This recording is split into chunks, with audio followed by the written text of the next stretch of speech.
Bienvenue dans cette vidéo sur les 5 clés pour vous libérer des cystites et des mycoses récidivantes. Alors je suis Florence Poupon, je suis sexologue et thérapeute de couple et j'accompagne entre autres les femmes sur les cystites et les mycoses récidivantes et comment vous pouvez vous en libérer. Alors, pourquoi est-ce que j'ai fait cette vidéo ? Parce qu'en fait il y a plusieurs années, comme vous, peut-être, j'ai rencontré les cystites et les mycoses récidivantes. C'était pas une partie de plaisir et je me suis vraiment sentie très seule en fait. Quand j'ai vécu ça, je trouvais pas de professionnels qui étaient à l'écoute. Ça m'a pris en fait beaucoup de temps pour en trouver. Et du coup, ça a été un peu compliqué ce parcours-là, avec beaucoup d'inquiétudes, beaucoup de colère aussi, beaucoup de tristesse, bref, beaucoup d'émotions que j'ai traversées. Et j'aurais aimé en fait trouver un espace, une vidéo comme celle-là, qui puisse m'éclairer en effet sur les différents facteurs, les différentes étapes que je peux mettre en place pour justement me libérer. Alors je vais vous les partager tout de suite. Avant toute chose, je voudrais d'abord vous partager, c'est pas une clé en tant que telle, mais c'est un principe je trouve important à avoir, à savoir que c'est un peu en effet le parcours du combattant quand même, de se libérer de ces cystites et de ces mycoses récidivantes. Mais c'est pas impossible et il faut s'armer de patience et se dire que ça va prendre du temps et c'est normal.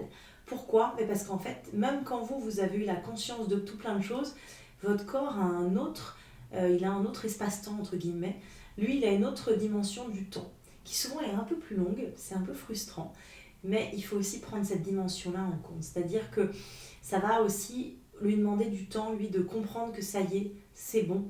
Il n'est plus obligé de se manifester de cette façon-là pour faire passer ses messages. On le reverra dans l'aspect émotionnel.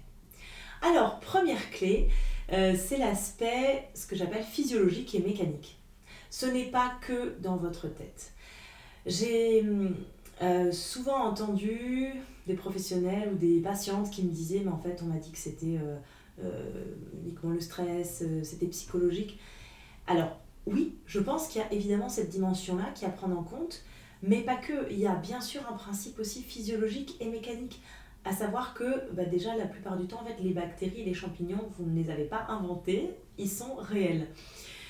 L'autre chose, c'est vraiment de se dire comment vous pouvez trouver les professionnels qui sont à l'écoute et compétents pour vous, sur toute cette sphère-là. Que ce soit des médecins traitants, des gynécologues, des dermatos, des kinés spécialisés dans la sphère, tout ce qui est autour du périnée, que ce soit des sages-femmes, bref. Par rapport à cet aspect-là, trouver des professionnels de santé en effet qui sont à votre écoute et qui vont pouvoir vraiment vous accompagner là-dessus. Deuxième clé, tout ce qui est le travail autour de la psychogénéalogie. Il y a des choses au niveau de vos ancêtres qui ne vous appartiennent pas. C'est-à-dire que par exemple, il se peut que des femmes dans votre lignée aient vécu, elles, des abus, des incestes, des violences. Et tout ça, ça a entaché leur rapport à leur propre vagin, à leur propre sexe, à leur propre sexualité, le rapport au partenaire masculin par exemple. Et ça a pu être transmis. Donc, c'est vraiment important de questionner aussi votre famille, de faire ce que Daniel Flomenbaum appelle l'arbre gynécologique. Qu'ont vécu en fait les femmes de votre famille ? Est-ce qu'elles ont eu aussi des troubles au niveau de la sphère gynécologique ? Est-ce qu'elles ont eu des cancers de l'utérus, du sein ? Est-ce qu'elles avaient aussi des cystites et des mycoses à répétition ? Bref, interrogez tout ça. Et souvenez-vous qu'il y a des choses qui ne vous appartiennent pas, qui appartiennent aux femmes de votre lignée et que c'est pas vous. Troisième clé, tout le travail autour de la sphère émotionnelle. Je l'ai dit tout à l'heure qu'il y a des choses évidemment qui sont dans le corps, mais il y a aussi un lien avec la tête, le cœur et les émotions. Les émotions en fait vont être en lien avec le corps. Donc c'est vraiment l'idée que tout ce qui ne s'exprime pas s'imprime. Ça va s'imprimer du coup dans le corps. Donc quelle place vous laissez aussi à vos émotions ? Comment ça se passe pour vous dans votre vie ? À quel moment ça s'est déclenché aussi ces premières cystites, ces premières mycoses ?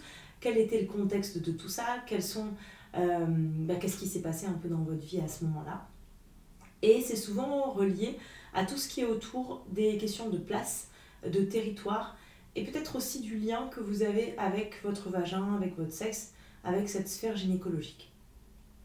Quatrième clé, la question de la sexualité. Et bien oui, c'est pas anodin que votre corps se manifeste à ce niveau-là, au niveau de la sphère gynécologique, au niveau de votre vulve, au niveau de votre vagin. Donc c'est intéressant toujours de se questionner par rapport justement au lien avec la sexualité. Comment ça se passe pour vous la sexualité dans votre vie? Quel lien vous avez aussi avec la sexualité dans votre vie par rapport à une sexualité personnelle, mais aussi avec la sexualité que vous avez aussi peut-être en couple. Bref, là aussi, comment ça se passe pour vous? Quelle sexualité vous voulez avoir? Est-ce que celle que vous avez actuellement, ça vous convient? Est-ce que la relation avec votre partenaire vous convient? Est-ce qu'il y a suffisamment aussi d'espace d'écoute, d'échange, de respect, de consentement? Ça aussi, c'est des questions qui sont intéressantes à vous poser. Et enfin, cinquième clé, la question de l'énergétique et autour du corps. Là aussi, c'est toujours intéressant avec vraiment le focus de la médecine chinoise, à savoir qu'il est intéressant de penser en termes énergétiques votre corps. Et que donc, pour repenser en fait du coup cette énergie-là, c'est important de se dire que peut-être qu'il y a un peu une faiblesse énergétique au niveau de la sphère gynécologique. Donc là aussi, comment vous allez revitaliser votre corps, lui remettre plein d'énergie? Et bien il y a plein de façons de le faire. Par exemple, il y a l'automassage, le qigong, le shiatsu. Mais il y a aussi la sexualité. La sexualité est une forme d'énergétique parce que ça va revitaliser aussi votre corps et votre sexe. Mais il y a aussi la danse, il y a aussi la relaxation. Bref, c'est comment en fait vous allez mettre en place aussi des activités, des moments pour vous, où vous allez être vraiment dans le ressenti de votre corps pour le revitaliser, pour lui redonner de l'énergie. Voilà, j'en ai fini avec les 5 clés. Merci de votre attention et à très bientôt.